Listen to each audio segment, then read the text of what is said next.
আমার নবীও বড় এতিম, আমার মায়ার নবী বড় এতিম।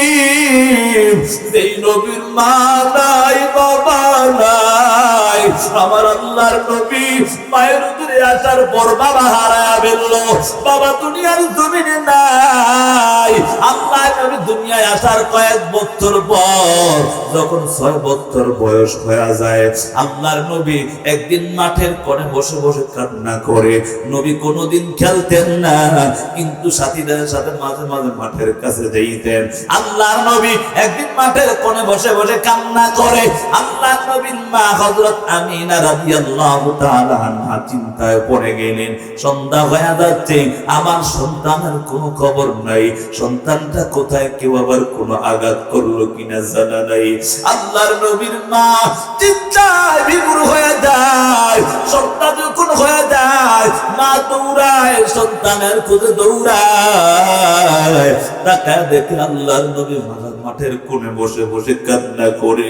এবার নবীকে ডাক দিয়া বলে, রে সন্তান, বলো তুমি কেন কান্না করো, কেন কান্না করো? আল্লাহর নবী কান্না করে বলে, মা, আমার সাথী বন্ধুদের, তাদের আত্মীয় স্বজন, মা বাবারা আসিয়া তাদেরকে প্রত্যেক দিন নিয়ে যায়, কিন্তু আমাকে তো কেউ কোনোদিন আসিয়া নিল না। আমার বাবাকে কোনোদিনও দেখলাম না। ও মা, আমার বাবার খবর কোনোদিন পাইলাম না। আল্লাহ নবীর মা চোখের পানি ছেড়ে ছেড়ে বলে, এরে সন্তান, তোমার বাবা তো তুমি পেটে আসার পর দুনিয়া থেকে বিদায় নিয়ে চলে গেল। এমন বলার পর এবার নবীকে নিয়া আল্লাহর নবী এবং তিনার মা আমিনা এবং উম্মে আয়মানকে নিয়া আল্লাহর নবীর বাবার কবর জিয়ারত করবে। কবর জিয়ারত করতে গিয়া আসার পথে আবওয়া নামক স্থানের মধ্যে আল্লাহর নবীর মা হঠাৎ করে অসুস্থতা অনুভব হয়। আল্লাহর নবীর মা এবার ডাক দিয়া বলে, এরে সন্তান, আমার বড় যন্ত্রণা শুরু হয়ে গেছে, আমার বুকে যন্ত্রণা শুরু হয়ে গেল, আমি মনে হয় আর বেশিক্ষণ টিকতে পারবো না। এবার ডাক দিয়া বলে, সাওয়ারিটা দাঁড়াও, আমাকে একটু জমিনের মধ্যে বিছায়া দাও, আমার বড় যন্ত্রণা শুরু হয়ে গেছে। আল্লাহর নবী তাকায়া দেখতে পায় মা কেমন যেন ছটফট করে। আল্লাহর নবীর মা হঠাৎ করে ডাক দিয়া বলে, এরে সন্তান, আমি মনে হয় আর কিছুক্ষণ বাঁচবো, আর বাঁচতে পারবো না, আমার মনে হয় হায়াত শেষ হয়ে যাচ্ছে। এবার নবী কান্না করে বলে, ওরে মা, আমি দুনিয়ার জমিনে আসিয়া বাবাও দেখলাম না, মায়ের আদর স্নেহ সোহাগ পাইলাম, কিন্তু এখন যদি তোমাকে হারায় ফেলি, আমি কার কাছে যাব রে মা? আল্লাহর নবী তাকায় দেখি কিছুক্ষণ পর নবীর মাও দুনিয়া থেকে বিদায় নিয়ে চলে গেল।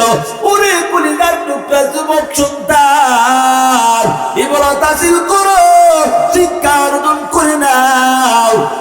আল্লাহ নবী কত কষ্ট করে করে জীবনটাকে পরিচালনা করেছে। আমার মায়া নবী 6 বছর বয়সে মাও হারায়া ফেললো। যেই দাদার আশ্রয়স্থলে থাকলেন, সেই দাদাও 8 বছর বয়সে হারায়া ফেললো। ও যুবক সন্তান, আমার নবী যখন নবুয়ত প্রাপ্তি হয়ে গেলেন, নবুয়ত প্রাপ্তির কিছুদিন পর ওই চাচাও দুনিয়া থেকে বিদায় নিয়ে চলে গেল। ওই কাফের বেঈমানের কত নির্যাতন সহ্য করেছে জানো রে যুবক সন্তান?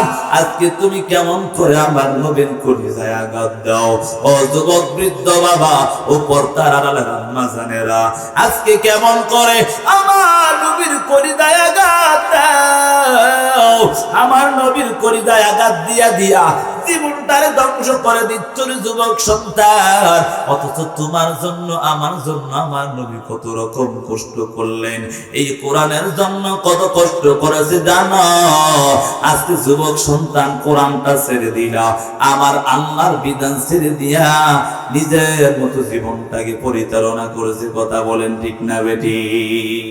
ওগো নবীর উম্মতেরা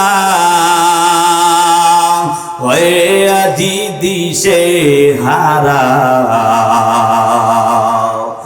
ওগো নবীর উম্মতেরা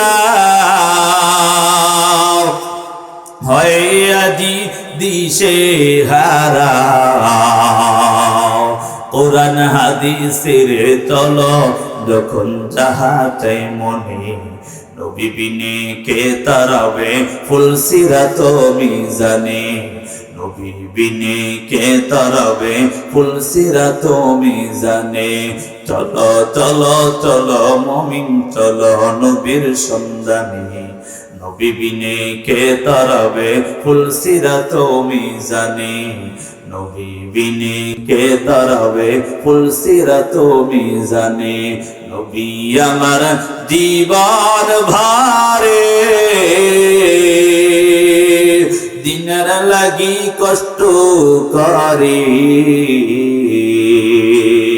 দান দান শহীদ করিলেন উহুদেরই ময়দানে নবী বিনে কে তারাবে ফুলসিরাত মিজানে নবী বিনে কে তারাবে ফুলসিরাত মিজানে চলো চলো চলো মুমিন চলো নবীর সন্ধানে নবী বিনে কে তারাবে ফুলসিরাত মিজানে এমন এতিম নবী আমার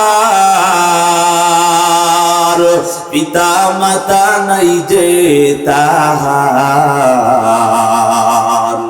এমন এতিম নবী আমার পিতা মাতা নাই যে তাহার তারপরেও কত মারা মারলো তাকে দুশ্মনী নবী বিনে কে তারাবে ফুলসিরাত মিজানে নবী বিনে কে তারাবে ফুলসিরাত মিজানে চলো চলো চলো মুমিন চলো নবীর সন্ধানে নবী বিনে কে তারাবে ফুলসিরাত মিজানে নবী বিনে কে তারাবে ফুলসিরাত মিজানে নবী বিনে কে তারাবে ফুলসিরাত মিজানে এজন্য যুবক সন্তান ও বৃদ্ধ বাবা পর্দার আম্মাদানেরা ভালো করে বুঝো আল্লাহর নবীও বড় এতিম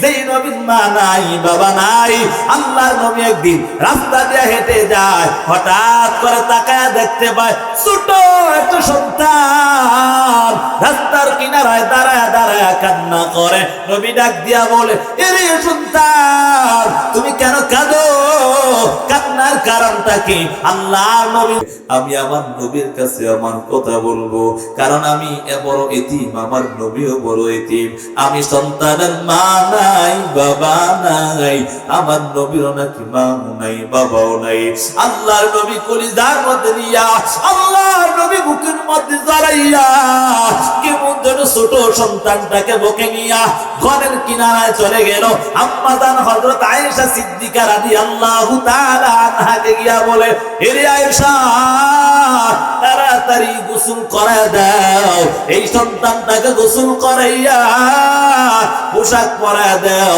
আল্লাহর নবীর কথা শুনিয়ে আম্মা জান আয়েশা সিদ্দিকা রাদিয়াল্লাহু তাআলা আনহা সাথে সাথে গোসল করে পোশাক পরায় দিলেন এবার নবী হাতে হাতে ধরে ধরে মসজিদে নববীর মধ্যে চলে গেল মসজিদে নববীর মধ্যে যাওয়ার পর সন্তানটা কেমন যেন নবীর সামনে বসলেন আর নবী মিম্বারের মধ্যে বসে গেলেন এবার আল্লাহর নবী সন্তানটাকে টান দিয়ে আবার নবীর কাছে বসায়া দিলেন সাহাবায়ে কেরামের মনের মধ্যে কেমন যেন প্রশ্ন শুরু হয়ে গেল হায় রে আমার নবীর তো কোনো ছোট সন্তান নাই আমার নবীর সন্তান কাসেম তাহের ইব্রাহিম সবাই চলে গেল কিন্তু এই সন্তানটাকে সবার মনের মধ্যে প্রশ্ন আল্লাহ নবী তাকায় দেখে কেমন যেন চেহারার মধ্যে প্রশ্নের চাপ এবার নবী ডাক দিয়া বলে ও সাহাবায়ে কেরাম শুনো তোমরা কি জানো আমি নবীর মা নাই বাবা নাই তোমরা সবাই কি জানো সকল সাহাবায়ে কেরাম বললেন ইয়া রাসূলুল্লাহ আমরা সবাই জানি আপনার মা নাই বাবা নাই আপনার মা বাবা দুনিয়া থেকে বিদায় নিয়েছে আমি নবী বড় এতিম এই যে ছোট সন্তান তাকায় কি দেখো না, এই ছোট সন্তানটারও মা নাই, বাবা নাই, এই সন্তানটা বড় এতিম। ও সাহাবায়ে কেরাম শুনে নাও, আমি আজকে তোমাদের কাছে বলে যাই, এই এতিমদেরকে যারা পাবে, ওই এতিমদেরকে পাইয়া মাথার মধ্যে যদি হাতটা বুলায় দেয়, ওই হাতের নিচে যত চুল থাকবে ওই চুল পরিমাণ সওয়াব আল্লাহ তাআলা আমলনামায় দিবে। সুবহানাল্লাহ। এই জন্য যদি বাবা বলি মাদ্রাসার ছাদের কাজ হবে, একজন লোক দাঁড়ায় বলেন হুজুর আমি চাই ওই মাদ্রাসার জন্য 10,000 টাকা 20,000 টাকা দিব, কোন বাবা যেন আল্লাহ কবুল করেন। বাবা মুসাফির মানুষ আছে, চিন্তা করো ওহা আল্লাহ নবী হাদিসের মধ্যে জানা যান, ও দুনিয়ার উম্মতের দল, দুনিয়ার মধ্যে যারা কোরআনওয়ালা, তারা কোরআনের হাফিজ, ওই কোরআনওয়ালারা হাসরের ময়দানে যাওয়ার পর আল্লাহ তাআলা বলবে 6,666 আয়াত মতান্তরে, কম বেশি কোরআনের আয়াত 6,666, ওই 6,666 আয়াত তেলাওয়াত করবি। আল্লাহ তাআলা ডাক দিয়া বলবি, এরে কোরআনের হাফিজ, দুনিয়ার জমিনে যেমন করে তার দিল সহকারে কোরআনের তেলাওয়াত করেছো, আজকে এই কঠিন হাসরের ময়দানে এক এক আয়াত করে তেলাওয়াত করবি, আর এক এক টানা করে উপরে উঠতে থাকবি। সুবহানাল্লাহ। কোরআনওয়ালাদের দাম আছে না নাই? কথা কয় না, আসেনি?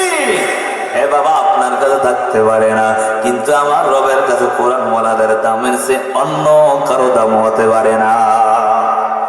একটু তাকা দেখেন সৈয়দপুর বড় মসজিদের ইমাম সাহেব, বাবা তাকায় দেখেন খোঁজ নিয়ে দেখবেন কি ধনী না গরিব।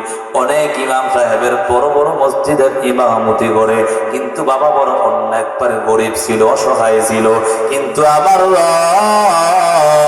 ওই বাবার পরিশ্রম, সন্তানের পরিশ্রমকে কবুল করিয়া যখন বড় মসজিদের খতিব বানালো, আপনাদের কোন এমপি সাহেবকে এসে কোনোদিন বলতে পারবেনি ইমাম সাহেব আপনি পিছনে দাঁড়ান আমি ইমামতি করি।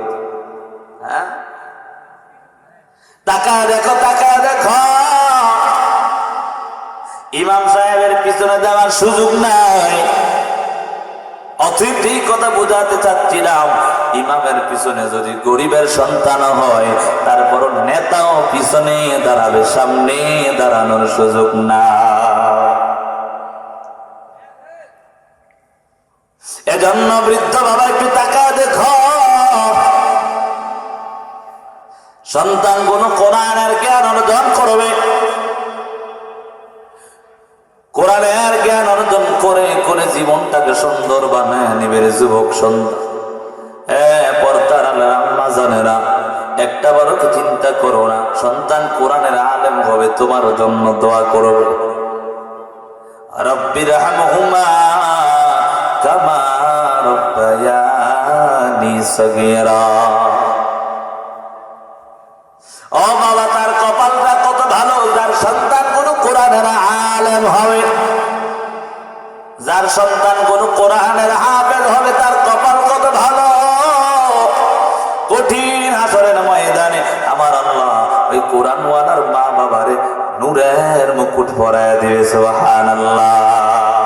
ওই হাসরের ময়দানে এমন ভয়ঙ্কর হালতের মধ্যে অন্যান্য লোকেরা ডাক দিয়া বলবে, এরা কারা, এরা কারা, যাদের মাথার মধ্যে এত সুন্দর মুকুট দেখা যায়, যার কারণে কেমন যেন পুরা হাসরের ময়দান ঝলমল করে। আল্লাহর গাইবি থেকে আওয়াজ আসবে, এরা আর কেউ নয়, কেউ নয়, এরা হলো আল্লাহ কোরআনওয়ালাদের মা বাবা। সুবহানাল্লাহ। ও বাবা, জীবনে কত টাকা কত পয়সা নষ্ট করলা, সন্তানকে বড় উকিল ব্যারিস্টার বানায় ফেললা, কিন্তু আপনার মৃত্যুর সময় সন্তান কাছেও আসতে পারেন। আসেনি? সন্তান প্রবাস জীবনে কাটায়, সন্তান চাকরিতে কাটায় দিল, বাবা চলে গেল, সন্তান বলে আমার আসতে পারবো না, আমার চাকরিতে সমস্যা। ঠিক নেই? কত এমন ঘটনা অভাব নাই। সন্তান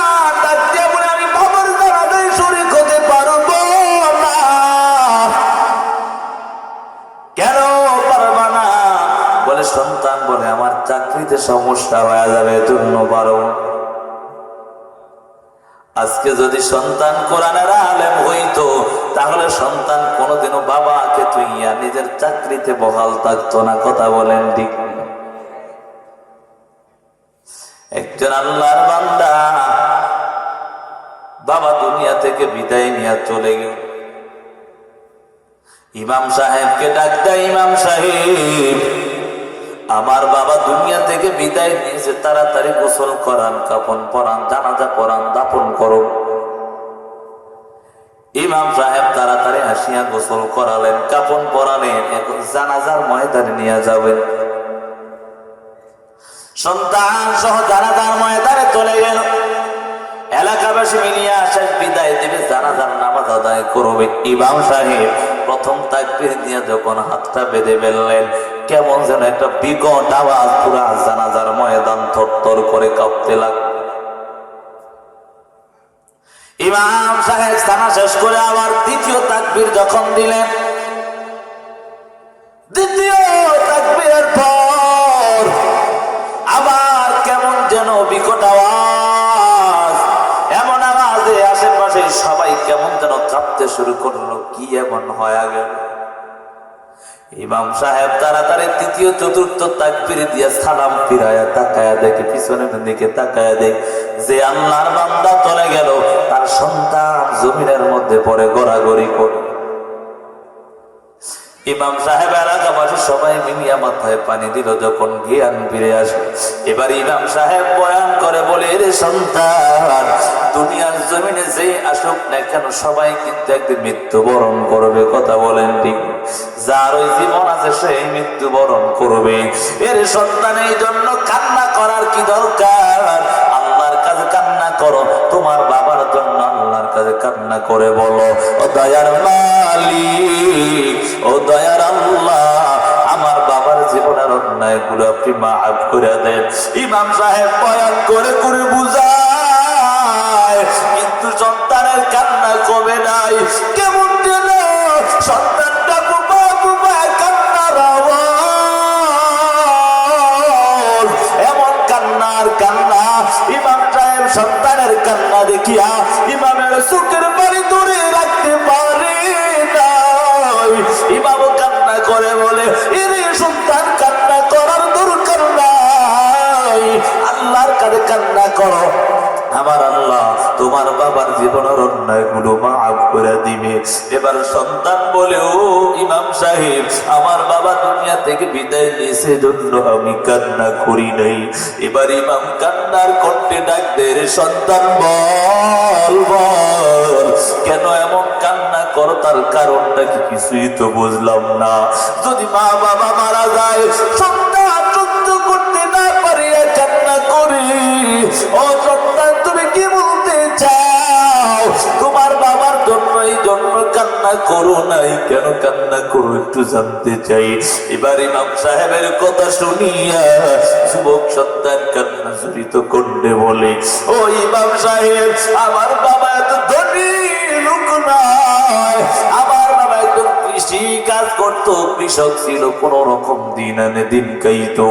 ও ইমাম সাহেব, কিন্তু আমার বাবা আমাকে শিক্ষিত বানায় ফেললো, পড়ালেখা করায়া আমি বড় শিক্ষিত হয়ে গেলাম। ও ইমাম সাহেব, আমি মাঝে মাঝে পড়ালেখার যখন বন্ধ হইতো, ছুটি হইতো, আমি যখন আমার বাসায় আসতাম, টাকা দেখতাম আমার বাবা মাঠে ময়দানে কাজ করে।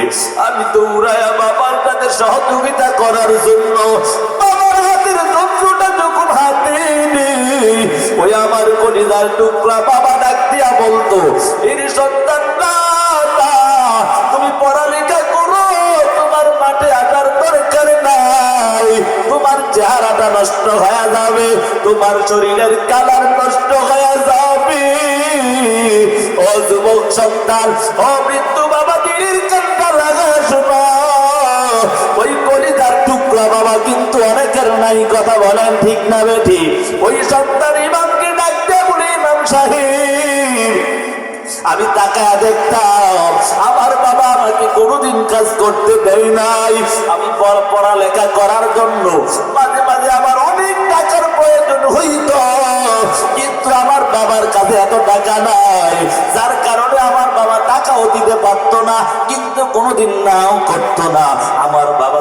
না পারে অন্যের কাছ থেকে ধার করে করে আমাকে টাকা এনে আমাকে কোনোদিন ফেরত দেয় না, আমাকে টাকা দিয়ে তারপর পড়ালেখা করাইছে। ওই ইমাম সাহেব আজকে আমার কপালটা বড় খারাপ, আমার বাবার কপালটাও বড় খারাপ। বলে কি হয়েছে একটু জানতে চাই। যুবকের কান্না দেখিয়া ইমাম সাহেব এলাকাবাড়ি সহ্য করতে পারি না। ইমাম সাহেব বলে, রে সন্তান বল কি কারণে তোর বাবার এমন কপালটা খারাপ হয়ে গেল একটু জানতে চাই। এবার সন্তান কান্না করে আর চোখের পানি ছেড়ে বলে, ওই ইমাম সাহেব এত কষ্ট করে করে নিজে না খাইয়া আমার বাবা এত কষ্ট করেছে, আমাকে পড়ালেখা করাইছে, কিন্তু আজকে আমি আমার বাবার শেষ বিদায়টা পর্যন্ত দিতে পারলাম না। ওই ইমাম সাহেব আপনি জানাজার ইমামতি করলেন, জানাজার প্রথম হাতটা বাঁধিয়া কি বললেন আমি তো কিছুই জানি না। ও ইমাম সাহেব দ্বিতীয় তাকবীর দেওয়ার পর আপনি কি দোয়াটা বললেন আমি জানি না। ও ইমাম সাহেব আপনি তৃতীয় তাকবীরের পর কি দোয়া বললেন আমি তো কিছুই জানলাম না। আল্লাহর বান্দা কান্না করে বলে, ইমাম সাহেব বাবার জীবনের সব সম্পদ আমার পিছনে খরচ করে দিল, অথচ আমি একটু তেলাওয়াত করতে পারি নাই। ও বৃদ্ধ বাবা, তোমার সন্তানটা যদি কোরআন পড়তে না পারে তোমার কপালটাতে এমনি ধ্বংস হয়ে গেল, কারণ তুমি দুনিয়া থেকে যদি বিদায় নাও সন্তান তোমার জন্য সেই শুদ্ধভাবে দোয়াটাও করতে পারবে না। ও কলিজার টুকরা যুবক সন্তান, ও বৃদ্ধ বাবা, পর্দার আড়ালের মা গো, ভালো করে বুঝো, কোরআনটাকে সিনায় ঢুকাও, আল্লাহর আযাবের ভয়টা নিয়ে জীবনটাকে সুন্দর করো। নিজে কোরআন পড়তে পারো না, চেষ্টা চালায় যাও।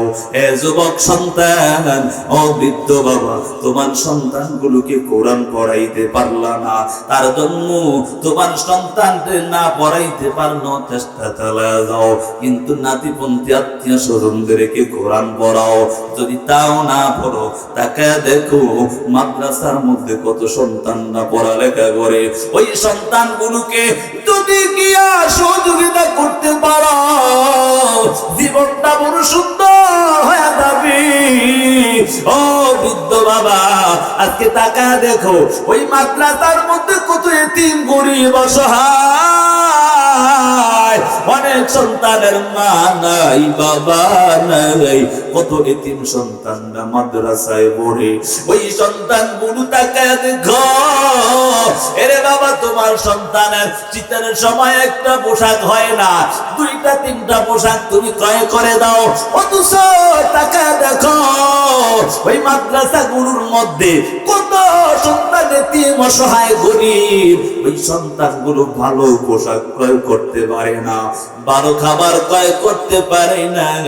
ও বাবা, আজকে আপনি সন্তানের বাবা আছেন বিদায় আপনার সন্তানের এত কিছু করলেন, অথচ তাকায় দেখেন ওই মাদ্রাসার সন্তানটার মা নাই বাবা নাই, অনেক সন্তান অসহায় গরিব সন্তান, ওই সন্তানগুলোর একটাও খবর নিলা না, ওই এতিমদের খবর নিলা না।